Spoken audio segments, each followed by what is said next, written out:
Hello guys, अस्सलाम वालेकुम and welcome back to my YouTube channel. कैसे हो सब? उम्मीद करता हूँ ठीक होंगे। मेरा नाम जिशान है और मैं स्टडी एंड ट्रैवल से रिलेटेड वीडियोस बनाता हूँ। तो गाइस, आज की वीडियो में दोबारा से प्री इनरोलमेंट को डिस्कस करने जा रहे हैं, क्योंकि काफी लोगों के इस हवाले से सवाल आ रहे हैं इंस्टाग्राम के ऊपर जब से प्री इनरोलमेंट ओपन हुई है। और काफी लोग परेशान हैं, जिनके एडमिशन आ गए हैं वो भी परेशान है और जल्दबाजी में लगे हुए हैं कि हमने प्री इनरोलमेंट करनी है। और जो लोग जिनके एडमिशन नहीं आए वो और ज्यादा परेशान है कि यार अभी तक एडमिशन आया नहीं और प्री इनरोलमेंट ओपन हो चुकी है। तो वैसे इस वीडियो के अंदर प्री इनरोलमेंट को दोबारा से कंप्लीटली डिस्कस करेंगे कि प्री इनरोलमेंट कब करनी चाहिए, क्यों करनी चाहिए, कौन कौन से डॉक्यूमेंट्स रिक्वायर्ड होते हैं। और पाकिस्तान की पर्सपेक्टिव में मैं आपको बताऊंगा कि इस्लामाबाद वालों को कब करनी चाहिए और कराची वालों को कब तक करनी चाहिए, ताकि जो जो लोग परेशान है वो ज्यादा परेशान नहीं। ठीक है। तो वैसे जो लोग न्यू है चैनल के ऊपर और अब तक इस चैनल को सब्सक्राइब नहीं किया तो काइंडली इस चैनल को सब्सक्राइब करें, ताकि मजीद इस तरह की जो वीडियोस आती हैं उससे आपको हेल्प मिल सके। तो चलिए इस वीडियो को शुरू करते हैं।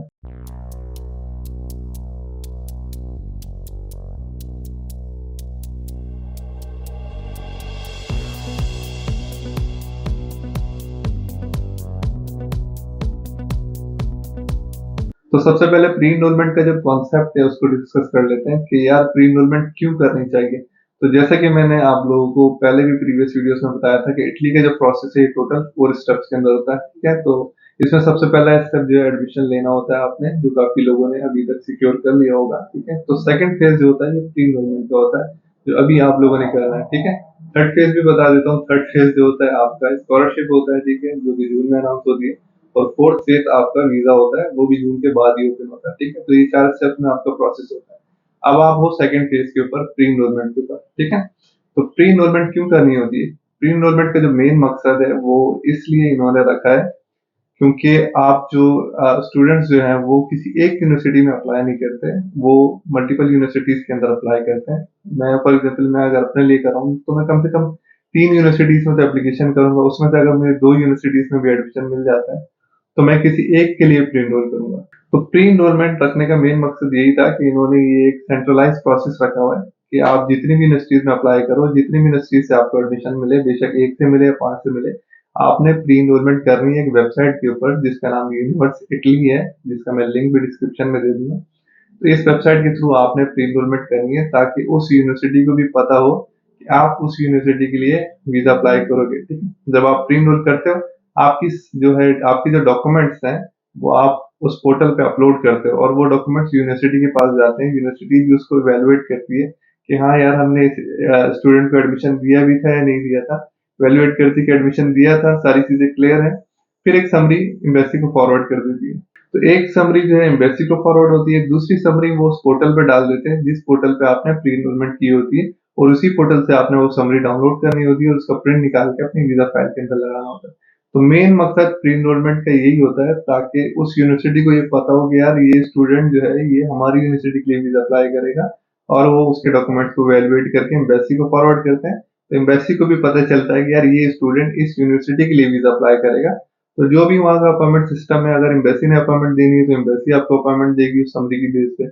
अगर आपने खुद अपॉइंटमेंट लेनी है तो आप फिर खुद अपॉइंटमेंट लेके वीजा अप्लाई करोगे उस समरी की बेस पे, उस समरी फॉरवर्ड होने के बाद। तो ये समरी फॉरवर्ड होने से पहले आप खुद से वीजा अप्लाई नहीं कर सकते। ठीक है। तो ये जनरल एक कॉन्सेप्ट था कि प्री इनरोलमेंट क्यों की जाती है और यूनिवर्सिटी क्यों रिक्वायर करती है प्री इनरोलमेंट। तो आई होप ये चीज आपको ये जो आपका कॉन्सेप्ट है ये क्लियर हो गया होगा। अब सेकंड चीज के प्री इनरोलमेंट के लिए कौन कौन से डॉक्यूमेंट्स आपको रिक्वायर होंगे। ठीक है। तो प्री इनरोलमेंट के टाइम पे वही डॉक्यूमेंट्स रिक्वायर्ड होते हैं जो आपने एडमिशन के टाइम पे अपलोड किए होते हैं। उसमें से कुछ डॉक्यूमेंट आप छोड़ भी सकते हो। अगर मैं उनको काउंट करूँ तो आपका पासपोर्ट होता है, आपकी एक वाइट बैकग्राउंड फोटो होती है, उसके अलावा एजुकेशनल डॉक्यूमेंट जिसके अंदर अगर आपने मास्टर्स के लिए अप्लाई किया है तो बैचलर की डिग्री एंड ट्रांसक्रिप्ट कंपलसरी होती है। बाकी बैचलर से पहले इंटरमीडिएट के अपलोड करना जरूरी नहीं है। ठीक है। और अगर बैचलर के लिए अप्लाई करो तो आपका इंटरमीडिएट यानी 12th ग्रेड के अपने डिग्री ट्रांसक्रिप्ट दोनों अपलोड करना होता है। ठीक है। उसके अलावा इंग्लिश प्रोफिशिएंसी सर्टिफिकेट जो आपका है। ठीक है। रिकमेंडेशन लेटर चाहो तो अपलोड कर सकते हो, कंपलसरी नहीं है, चाहो तो कर लो। ठीक है। ऑप्शन होता है रिकमेंडेशन का वहाँ पे। उसके अलावा जो मेन कंपलसरी डॉक्यूमेंट होता है, अगर किसी यूनिवर्सिटी ने आपको एडमिशन लेटर दिया है तो वो एडमिशन लेटर लाजमी आपने अपलोड करना है। लास्ट में अदर का ऑप्शन होता है, उसको सिलेक्ट करके आपने अपना एडमिशन लेटर उसमें लाजमी अपलोड करना है। ठीक है। उसी की बेस पे यूनिवर्सिटी इवेलुएट करेगी कि यार हमने इसको एडमिशन दिया है नहीं दिया। ठीक है। अगर कोई यूनिवर्सिटी एडमिशन लेटर प्रोवाइड नहीं करती, ये उनके लिए, ठीक है। तो अगर कोई यूनिवर्सिटी एडमिशन लेटर प्रोवाइड नहीं करती तो तब भी आप विदाउट एडमिशन लेटर के ही आप जो है बाकी सारे डॉक्यूमेंट अपलोड करोगे और अपनी एप्लीकेशन को सबमिट कर दोगे, ठीक है। ये एडमिशन लेटर अपलोड करना उनके लिए कंपलसरी है जो एडमिशन लेटर प्रोवाइड करती है यूनिवर्सिटी। जो प्रोवाइड नहीं करती, जो सिर्फ ईमेल पे एडमिशन दे देती है कि आपका एडमिशन हो गया, एडमिशन लेटर रिक्वायर्ड नहीं है, तो विदाउट एडमिशन लेटर के आप प्री इनरोल करोगे, ठीक है। बाकी मोटिवेशन लेटर की नीड नहीं होती। सीवी का भी ऑप्शन होता है, सीवी भी आपने अपलोड करनी होती है उसके अंदर, ठीक है। तो डॉक्यूमेंट्स आ रहे हैं, passport, white background photo, educational document, English proficiency certificate, admission letter, CV और कोई रिकमेंडेशन लेटर हो गया। तो ये चीज आपने उसके अंदर अपलोड करनी है, ठीक है। और अपलोड करके बस उसको सेंड कर दोगे, आपकी समरी फॉरवर्ड हो जाएगी, आपको एक ईमेल आ जाएगी कि आपकी जो है डॉक्यूमेंट यूनिवर्सिटी तक चले गए। तो ये डॉक्यूमेंट इसके लिए रिक्वायर्ड होते हैं। और कुछ यूनिवर्सिटीज जो हैं वो जैसे कि यूनिवर्सिटी ऑफ पाडुआ की बात करो तो वो कहती है कि बस आपने प्री इनरोलमेंट एप्लीकेशन का डेटा फिल करना है और कोई भी डॉक्यूमेंट अपलोड नहीं करना, विदाउट डॉक्यूमेंट अपलोड किए समरी सबमिट कर देनी, यानी प्री इनरोलमेंट सबमिट कर देनी। तो ये कुछ यूनिवर्सिटी का पर्टिकुलर क्राइटेरिया भी हो सकता है, क्योंकि काफी लोग इस चीज में कंफ्यूज हो जाते हैं कि यार ये यूनिवर्सिटी डॉक्यूमेंट क्यों नहीं मांग रही। तो इस चीज को पहले से अपने माइंड में रख लो कि अगर किसी यूनिवर्सिटी का पर्टिकुलर कोई क्राइटेरिया है तो उसको फॉलो करो, वो खुद ईमेल पे बता देते हैं। अगर वो नहीं बता रहे ईमेल के ऊपर कि ऐसा कोई क्राइटेरिया नहीं है, तो सिंपली जो डॉक्यूमेंट्स मैंने आपको बताए वो आप एप्लीकेशन फिल करो, अपलोड करो और सबमिट कर दो। इसमें कंफ्यूज होने वाली कोई बात नहीं। मैं इस वीडियो के अंदर खुल के चीजों को बता रहा हूँ रिलैक्स होके बिल्कुल, ताकि आप लोगों के जो भी कंफ्यूजन है, जो न्यू स्टूडेंट है, उनकी ये सारी कंफ्यूजन क्लियर हो जाए। अच्छा, प्री इनरोलमेंट अब कब से कब तक ओपन है इसको भी डिस्कस कर लेते हैं। जैसे कि अभी अप्रोक्स 20th मार्च को I think pre enrolment open हुई थी। तो प्री इनरोलमेंट हर साल जो है जुलाई के एंड तक या कभी अगस्त तक ओपन रहती है, ठीक है। नॉर्मली सबके लिए ओपन रहती है, लेकिन कुछ पर्टिकुलर यूनिवर्सिटीज हैं जो अपनी प्री इनरोलमेंट की डेडलाइन सेट करती हैं। जैसे for example university of Sapienza I think इस साल 30 जून कह रही है प्री इनरोल करना है आपने उससे पहले। यूनिवर्सिटी ऑफ पाविया भी आई थिंक कहती है कि आप जो है वो 30 जून से पहले प्री इनरोल करें।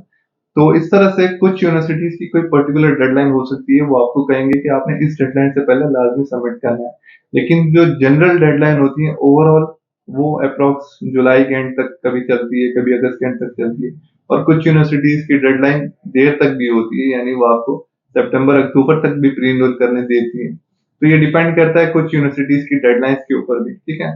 तो बेहतर यही है जिस यूनिवर्सिटी में आपका एडमिशन हुआ है उस यूनिवर्सिटी को आप ईमेल करो, उनके जो एडमिशन ऑफिस है, कि प्री इनरोलमेंट की डेडलाइन कब तक है, ताकि उस लिहाज से आप प्री इनरोल कर सको, ठीक है। अब सबसे हॉट टॉपिक जो जिसके हवाले से काफी लोग आजकल डिस्कस कर रहे होंगे और जिसकी वजह से ही इतना ज्यादा परेशान होंगे, वो डिस्कस करते हैं कि कराची से जो अप्लाई कर रहे हैं, कराची कॉन्सुलेट से जो अप्लाई कर रहे हैं, उनको कब तक प्री इनरोल करना चाहिए, और इस्लामाबाद एम्बेसी से जो लोग अप्लाई कर रहे हैं वीजा, उनको कब तक प्री इनरोल करना चाहिए। अच्छा, पहले ये चीज क्लियर कर लूं कि कराची से कौन अप्लाई कर सकते हैं कॉन्सुलेट से, और इस्लामाबाद एम्बेसी से कौन अप्लाई कर सकते हैं। इस्लामाबाद एम्बेसी से वो लोग अप्लाई कर सकते हैं जिनका CNIC और डोमिसाइल का एड्रेस पंजाब का हो, या KPK का, या नॉर्दर्न एरियाज का। उन एरियाज के अगर आपका CNIC एड्रेस और डोमिसाइल है तो आपको इस्लामाबाद एम्बेसी से वीजा अप्लाई करना होगा, ठीक है। और जो लोग सिंध से और बलूचिस्तान से हैं तो वो लोग कराची कॉन्सुलेट से अपना वीजा अप्लाई करेंगे।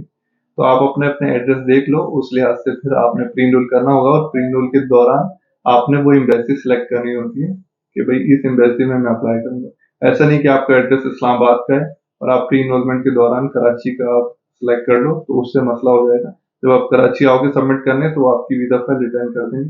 तो ये मसला बाद में पेश आने से पहले बेहतर है अपने एड्रेस के हिसाब से ही समरी फॉरवर्ड करना कि किस कॉन्सुलेट या एम्बेसी में आपने भेजनी है। अच्छा, now coming back to the main topic कि इस्लामाबाद वालों ने कब से कब तक आपने प्री इनरोलमेंट लाजमी कर लेनी है, ठीक है। इस्लामाबाद में जो अपॉइंटमेंट का सिस्टम जो लास्ट ईयर जो चल रहा था वो इस तरह से था कि आपने प्री इनरोल किया, प्री इनरोल के बाद आपकी समरी जो है वो एम्बेसी को फॉरवर्ड होती है। तो जिस दिन आपकी समरी एम्बेसी को फॉरवर्ड होती है, फॉर एग्जाम्पल लास्ट ईयर जो थे, फॉर एग्जाम्पल इस साल जो है वो 20 मार्च को ओपन हुआ है।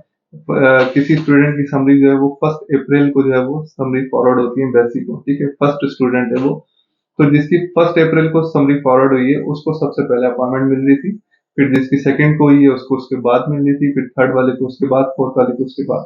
तो इस तरीके से इस्लामाबाद एम्बेसी में सिस्टम चल रहा था कि जितना जल्दी समरी फॉरवर्ड हो रही थी उतना जल्दी आपको अपॉइंटमेंट मिल रही थी, ठीक है। तो लास्ट ईयर जो अपॉइंटमेंट्स मिली हैं स्टूडेंट्स को वो 24 मई तक लोगों को अपॉइंटमेंट्स मिली थी, यानी मई के एंड तक लोगों को अपॉइंटमेंट्स मिली हैं जिनकी समरी फॉरवर्ड हुई थी। तो इस साल भी एक्सपेक्ट यही कर सकते हैं कि जिनकी 15 मई तक समरीज फॉरवर्ड होंगी तो उन लोगों को अपॉइंटमेंट्स मिल सकती हैं। ऐसा भी हो सकता है कि मैं गलत हूँ, मैं सिर्फ आपको प्रीवियस एक्सपीरियंस की बेस पे बता रहा हूँ कि आपकी समरी अप्रॉक्स इतना तक फॉरवर्ड होनी चाहिए।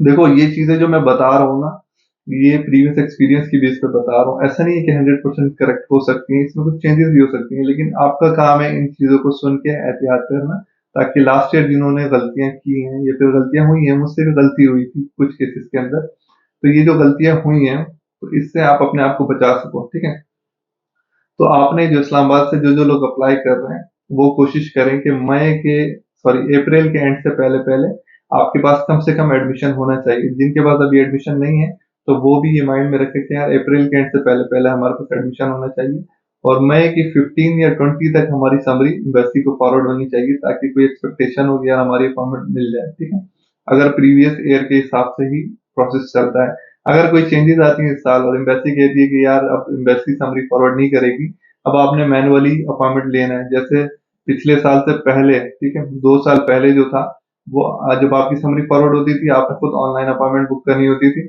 उसके बाद जिस दिन की अपॉइंटमेंट है उस दिन जाके वीजा फाइल सबमिट करनी होती थी। ठीक है, तो अगर सिस्टम चेंज हो जाता है और इस तरह से आपने मैनुअली अपॉइंटमेंट लेनी होगी तो कोई मसला नहीं है। जब आपकी समरी फॉरवर्ड हो उसके बाद जब भी आप अपॉइंटमेंट लो और वीजा फाइल सबमिट करा दो। लेकिन अगर एम्बेसी आपको अपॉइंटमेंट देगी, वो सिस्टम चलता है, तो कम से कम मई की 20 तक आपकी समरी एम्बेसी को फॉरवर्ड हो जानी चाहिए लाजमी, ताकि इस साल आपकी अपॉइंटमेंट आ जाए। ठीक है, तो ये सिनेरियो था इस्लामाबाद वालों का। तो इस्लामाबाद वाले कोशिश करें अप्रैल के एंड से पहले पहले जो है एडमिशन सिक्योर करें और मई की 20 तक अपनी समरी एम्बेसी फॉरवर्ड कर दें और फिर वीजा फाइल रेडी करना स्टार्ट कर दें। अब कराची कौंसलेट वालों की बात करते हैं। कराची कौंसलेट की जो सिस्टम है वो तो बहुत ही आसान सिस्टम है। उसमें ऐसा होता है कि आपका जो वीजा होता है ना वो जून के मिड या जून के एंड में स्टार्ट हो जाता है और जून से लेके नवंबर के एंड तक आपके वीजा ओपन होते हैं। आपने या तो ऑनलाइन अपॉइंटमेंट अगर वो अलाउ करते हैं तो ऑनलाइन अपॉइंटमेंट लेनी है, अगर वो कहते हैं मैनुअली डायरेक्ट जाके सबमिट करना है, जैसे लास्ट ईयर 2022 में था, अपॉइंटमेंट नहीं लेनी थी, डायरेक्ट जैसे नादर ऑफिस जाते हैं सीएनआईसी बनाने तो उस तरह से सबमिट करना था। तो उस तरह अगर सबमिट करने को कहते हैं तो आप डायरेक्ट जाके सबमिट करा सकते हो। तो जून से लेके नवंबर तक जो है वो वीजा ओपन होते हैं। किसी भी दिन आपकी वीजा फाइल रेडी हो आप जाके सबमिट करा सकते हो। अपॉइंटमेंट का कोई मसला नहीं है, बिल्कुल इजी सिस्टम है। ठीक है, कराची कौंसलेट का बहुत ही आसान प्रोसेस है। ठीक है, उनकी समरी बेशक जून में फॉरवर्ड हो, जुलाई में हो, अगस्त में हो, सितंबर में हो, बेशक अक्टूबर में ही समरी क्यों ना फॉरवर्ड हो, आप जाके अक्टूबर में वीजा फाइल जमा करा सकते हो। कोई मसले वाली बात नहीं। इस साल मैंने इतने सारे वीजा फाइल अक्टूबर में जमा कराए थे और उनके वीजा लग गए थे और वो चले गए थे। तो ये सिस्टम है कराची का। अगर ये चीजें लास्ट ईयर की तरह ही रहती हैं तो इस साल का ये प्रोसेस हो सकता है। ठीक है, अगर कोई अमेंडमेंट्स आती हैं और एम्बेसी की तरफ से कोई चेंजेस आती हैं तो मे भी पॉसिबल है कि कुछ चेंजेस आ जाएं। ये चीज मैं आपको पहले से इसलिए बता रहा हूँ क्योंकि मैं प्रीवियस एक्सपीरियंसेस की बेस पे आपको रियलिटी बताता हूँ। ठीक है, ताकि जो लोग इस साल अप्लाई कर रहे हैं वो कम से कम आप अपने आप को प्रिपेयर रखें। कोई चेंजेस आती हैं तो उस लिहाज से आप चेंज कर लेना चीजें, लेकिन लास्ट ईयर वाली चीजें अगर फॉलो होती हैं तो फिर कम से कम आप तो अपनी तरफ से प्रिपेयर होगे और चीजों को मिस नहीं करोगे। ठीक है, तो गाइस आई होप काफी लंबी वीडियो हो गई है और मैंने काफी ज्यादा एक्सप्लेन कर दिया चीजों को। आई होप आप कंफ्यूज नहीं हुए होंगे और सारी चीजें इजीली आपको समझ आ चुकी होंगी। और एक चीज और ऐड करना चाहूंगा, जो इस्लामाबाद से वीजा अप्लाई कर रहे हैं और जिनकी समरीज फॉरवर्ड हो चुकी है ऑलरेडी, तो वो लोग वीजा फाइल अपनी जो वीजा फाइल है उसको रेडी करना स्टार्ट करते हैं और अब बस वीजा की तैयारी करें, क्योंकि मई के मिड से पॉसिबल है या मई के एंड तक पॉसिबल है कि आपकी वीजा ओपन हो जाए। ठीक है, तो गाइज आई होप सारी चीजें आप लोग को क्लियर हो गई होंगी और आप भी देख रहे होंगे कि यार वीडियो स्टार्ट की थी तो मुंह पे धूप नहीं थी और अब मुंह पे धूप आना शुरू हो गई है। तो सुबह हो गई है यहाँ पे और उम्मीद करता हूँ कि सारी चीजें आपको क्लियर हो गई होंगी। तो मिलते हैं फिर नेक्स्ट वीडियो में, तब तक के लिए अपना ख्याल रखिएगा। अल्लाह हाफिज।